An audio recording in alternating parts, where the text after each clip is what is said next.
Ayun. Okay, so start tayo. So, yun nga mga kababayan, no? So, ito na, start na nga tayo ulit, okay? So, mga kababayan, alam naman po natin na nag-resign na nga po itong si Babe Singson. So, sino si Babe Singson? So, siya po yung dating DPWH Secretary po ni Pinoy na ngayon po, appointee naman po ni PBBM dyan po sa ICI. So ngayon, binasag niya na po yung katahimikan niya kung ano ba yung rason kung bakit nga po siya umalis. And actually, mga babayan, nakakalungkot po yung dahilan niya at mabigat po talaga yung rason niya. At syempre, kailangan po talagang gawin ito ng paraan. No? Malaki yung point niya. Ako naintindihan ko siya. Kung bakit niya ginawa yung pag-resign na yan. Oh. So ito yung sinabi niya kanina. Okay? So, ito yung from Billionaire News Channel ulit tayo kukuha, no? Sabi niya dito, okay, former Public Works Secretary Rogelio Babe Singson on Thursday, ngayong araw lang to, no, appealed to Congress to pass an enabling law that would grant Independent Commission for Infrastructure with real investigative powers, saying the body has been tasked to confront a national corruption scandal with almost no tools at its disposal. So, ang pinakadailan pala dito ni Babe Singson, buti nga nagsalita no? Ang pinakadailan po ni Babe Singson, no, binigyan sila ng isang mabigat na trabaho pero wala silang malakas na sandata. Tandaan nga po natin Anong sabi po ni PBBM nung kanina lang, anong sabi ni Presidente Bongbong Marcos? Ang korupsyon ay parang isang cancer. Okay. So, ano bang ginagawa sa cancer? Ginagamot. So, isa po sa mga ginagamit po ni PBBM na gamot po sa cancer na yan, dyan sa corruption na yan, ICI. So, nga naman, medyo gets ko naman si Babe Singson na paano naman gagmutin yung cancer na yan kung kulang kami ng gamit. Di ba? Parang in the first place, di ba? Anong stage na ba ng cancer ng corruption natin? May pag-asa pa ba? Di ba? Kasi may stage 1, stage 2, stage 3, hanggang stage 5 yan. Kapag stage 5 na, wala na. Talo na tayo dito. Ibig sabihin, pag stage 5 na, wala na pag-asa. So, kayo ba, sa tingin nyo ba, anong stage na ba ng cancer ng Pilipinas? Itong corruption na to. So, ito pa nga po yung inireklamo nga po ni Babe Singson. Wala silang sandata para nga po gamutin yung cancer po na yan. Okay. So, actually, parang may video ata siya dito Ito yung tinakuha. Ito pala. Nubo ko? Okay. Ito. Pero naba si PBBM, sabi niya, inom muna akong tubig.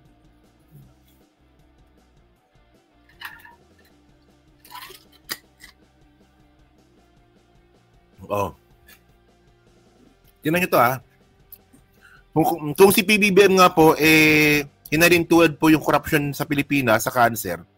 Si Babe Singson naman po, hinalintulad niya naman po ito sa gera. Diba? ICI fighting war without weapons, says Singson. Okay. So, alam nyo, nakakainis, ba't nag-resign? Pero, minsan kailangan talaga natin tanggapin at pakinggan kung ano ba talaga yung dahilan ni Babe Singson. Para sa mga tangang DDS, hindi nagbebenta ng gold reserve. Ang tawag doon, hindi na pagbebenta ang tawag dito, in cash Encashment natatawag din ba? Para sa inyong kalaman, ang value pero bagong imprenta ay natapatan ng gold reserve ng Pilipinas para magka-value. Okay. So, saan na ba may video dito walang video. Walang video. May video ko. Yan, may video ko. Okay. May video pala ako. Okay. Sabi dito, we have done our part. We have deliberated. Ito sabi ni Babe Singson we have done our part. We have deliberated with them line by line para yung inputs namin are taken up. So we're saying it's your turn, guys, to pass that bill. Otherwise, don't expect too much, sabi nga po ni Singson. So ngayon, ang gusto po ni Babe Singson, magpasa na po ng batas para palakasin po yung ICI. Ang masasabi ko lang dito, good luck. Good luck. Alam niyo naman kung gaano katagal gumawa ng batas. Taon yan. Kaya pa ba? He revealed that the intense demands of the job had taken a toll on his health. So ito talaga pinakarason din. forcing repeated hospital visits and prompting him to reconsider a strain placed on his privacy and family life. Okay.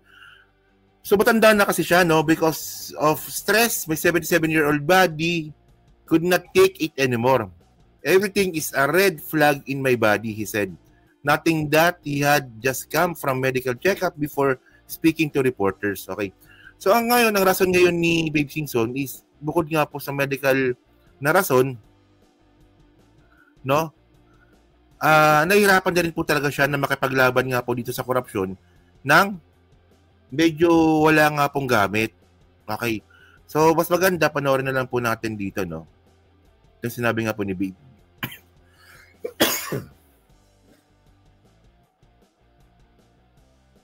Sana yun?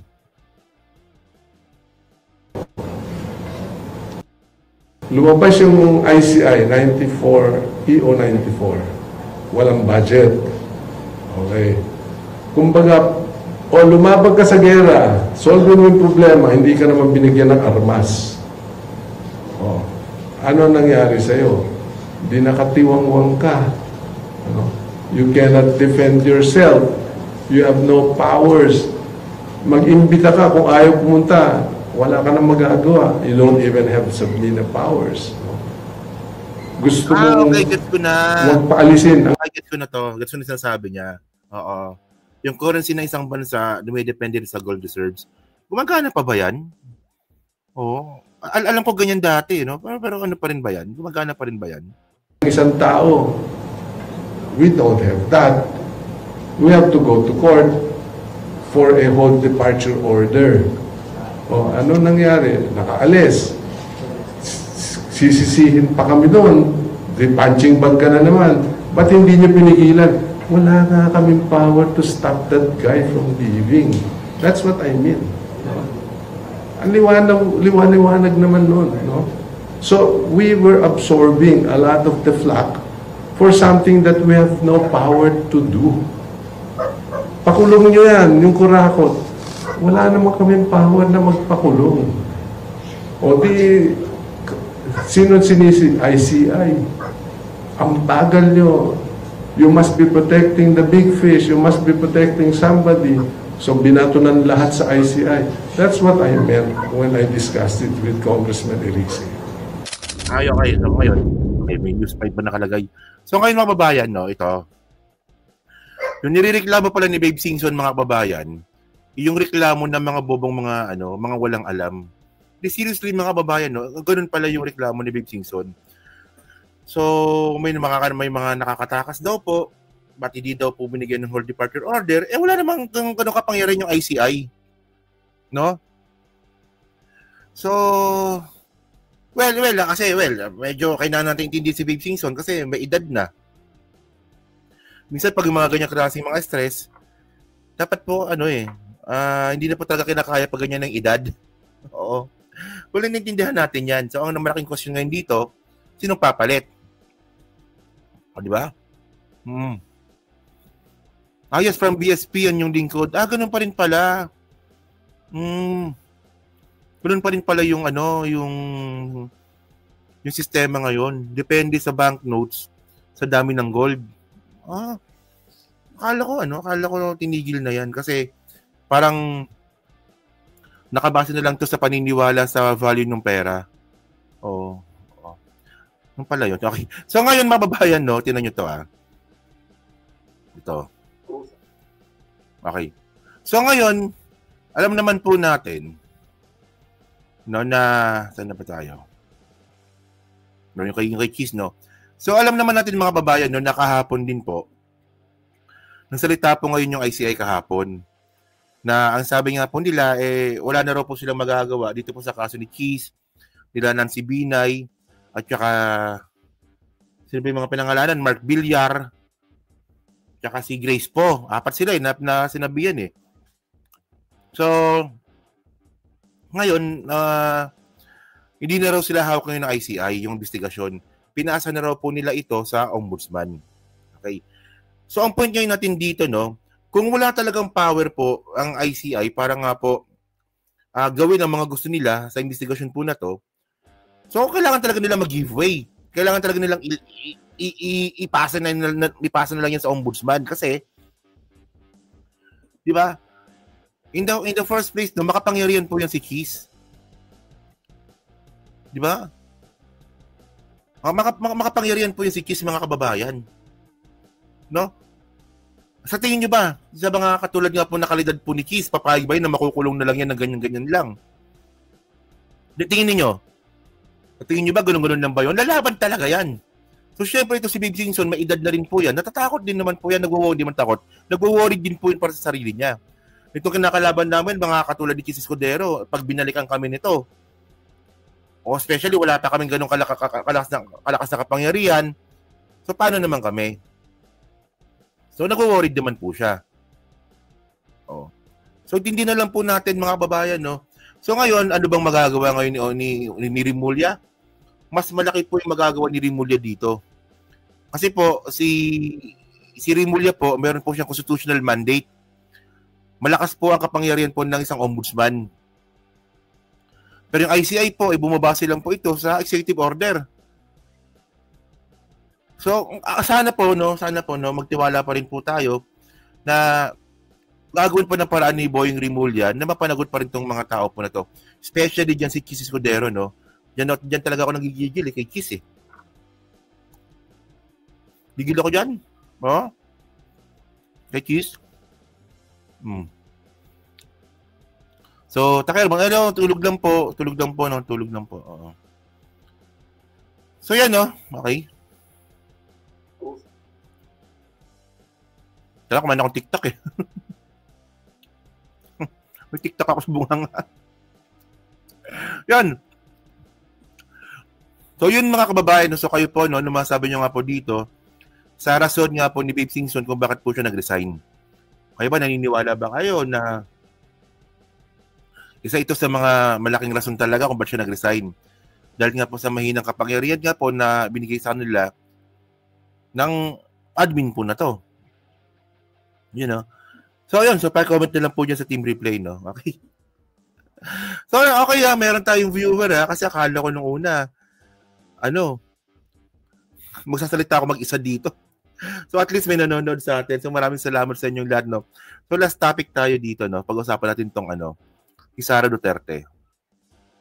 Okay. Yan, okay. So, yun nga, mga kababayan, no? So, kahapon po, no? Ay, bati muna tayo kay Diego Mapagmahal. Oo, yan. Yan. So, natututunan ako sa inyo, ha? Okay. So, kay Jelly Ishida. Oh. Pati may basher ko ba to? Oh. Yan, yun. Basher. Okay. Basher ko ata yan. Okay. So, yun, mga kababayan, no? So, alam naman po natin kahapon na trending po talaga itong si Sara. Kasi nga po, no, nagkaroon na naman po siya ng isang issue sa korupsyon. So, tungkol nga po ito sa mga laptops na nakakahalaga ng magkano? Ng 144,000 ba? Tapos CCTV na nakakahalaga nga po ng 200,000. Okay. So, ngayon, may palusot ngayon dito si Sara. Sabi niya, daw yun? Staff, error daw ng staff niya. So, ganun pala yun, no? O, tanga na kay Vice Presidente, tanga din yung staff. O. Kasi ito sabi dito, no? Okay. Ito yung mukha ni Sara, sarap sampalin yung mukha, oh. Parang sarap sampalin, parang ganyan, no? Oh, sabi niya dito, oh. Okay, saan ba yan?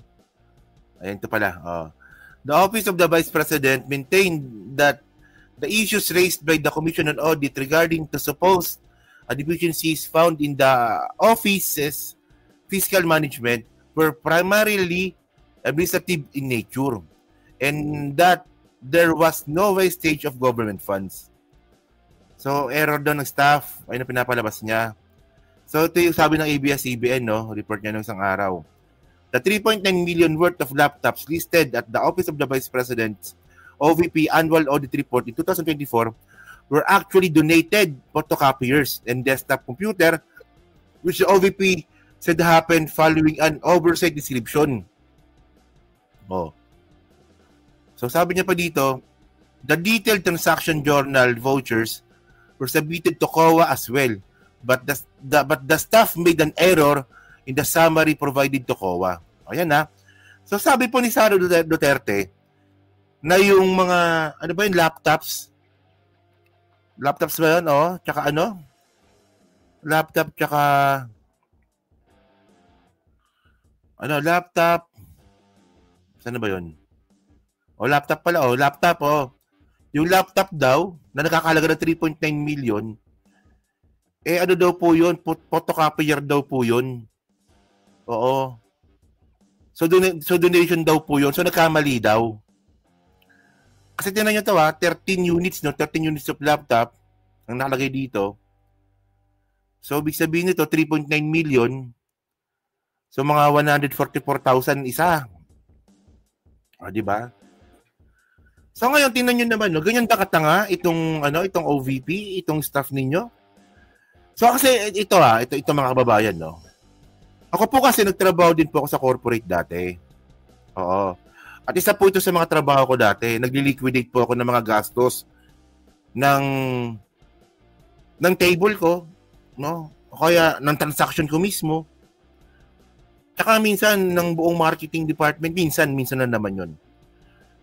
So, di ba pwede magkamali dito? Kasi in the first place, mga kababayan, ito kung donation po yan, hiwalay po yung pag-report niyan.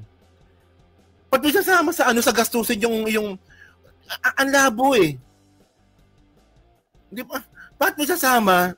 Hindi ko talaga makuha kung paano nakamali Bakit may sasama yung donation doon sa gastos? Di ba? Parang napakalabo mangyari nun. Not unless na talagang unless na lang talaga na tanga talaga yung staff. Di ba? So ano nangyari ngayon? Ano nangyari? Kung hindi ito nakita ng COA, so naka-record na po ito. Di ba? Kasi yung pag-liquidate, yung pag-liquidate kasi, yung basic lang naman yan Supplier. Di ba? Ano yung ginastos mo, magkano yung ginastos mo, date. Tapos naka-segregate pa yan. Puta. So doon pala parang ang labo na actually mayroong explanation dito si si Attorney Ibanez Kasi medyo matagal na akong wala sa corporate. So ito yung explanation ni Attorney Ibanez. Panoorin natin to, Okay, wait lang Sige. VP. Wait lang. Tops worth 3. Yan. Kaya bakit copyright tayo ni Attorney Ibanez? Wait lang. Kita natin. Yan, okay, sige.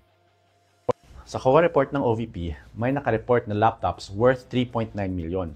Wow, grabe, Pero ito ang mas grabe. Nung na-question sila about the laptops, biglang sabi ng OVP, nagkamali lang daw ng report. Yung 3.9M na laptop sa COA report, hindi daw naman talaga laptop yon. Photocopiers daw yon. At hindi daw nila binili. Donation daw. Staff error lang daw yung nangyari. Nagkamali lang daw mag-encode yung tao nila. Ganun ba yun? Okay, sa COA rules, kapag nagkamali ang pag-report ng government assets, especially worth millions, hindi pwedeng typo lang yan. Immediately, red flag yan for malversation, falsification of public documents, graft and corruption, inefficiency, and neglect of duty. Yan So yun, may neglect of duty. Pinakabababa po yun, neglect of duty. At syempre, ang tanga-tanga naman ng staff ni Sara, parang kasing tanga din po ni Sara, puta pinag-usapan dito, milyon, nagkamali ka? Diba? Isipin mo, kung hindi ito napansin at hindi na-question, lalabas sa COA report na gumastos ang office ng 3.9 million for laptops na wala namang ganung daw binili. It becomes part of the national audit books. It becomes part of the official government records. Congress will rely on it during the budget hearings, Kaya pag donated ang items, merong strict COA process yan. May deed of donation, may entry. Kaya kung tama ang naging proseso, it is impossible na maging laptops worth 3.9 million ang donated photo. Yun ang sinasabi ko. No, kung maayos yung proseso ng pagkakagawa ng report, malabo talaga mangyari yun. Malabo talaga mangyari yun. Pero lang talaga kung mamaliin talaga. Ako lang, lulusot ba yung ganong klaseng dahilan? Copiers. Ano ibig sabihin yan? Ibig sabihin yan, either hindi maayos ang proseso or may nangyaring hocus-pocus. Diba? In government accounting, you don't accidentally create a 3.9 million laptop Yun. process. You don't accidentally classify a donation as a disbursement. You don't accidentally list millions worth of assets in the wrong category. Yun, mali, mga pala. Yun ang gusto kong sabihin kanina, hindi ko ma-explain. Yun. Donation at saka yung paggastos. Kasi mga kababayan, no? Alam nyo, no? Sa BSBA, yung BSBA dati, ewan ko lang kung ano ngayon, no? Ano yan eh? Accounting 101 yan eh. Yung balance sheet. No? Unang-unang tinuturo po yan sa college, yung balance sheet po na yan. So, hindi ka pwede magkamali dyan kung nakakategorize po yan.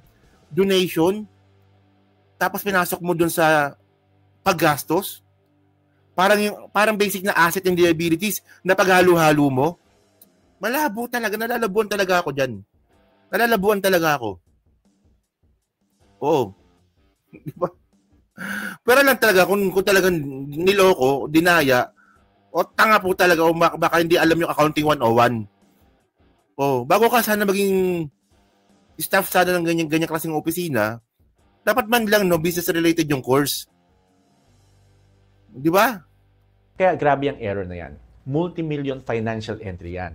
Processed by the staff, reviewed by supervisors, submitted to the COA, entered into the official accounts. Kaya ang hirap maniwala na minor error lang. Ano sa tingin nyo? Di ba? So, may supervisor, may staff. Worst case baka dumaan pa kay Sarah yan. Di ba?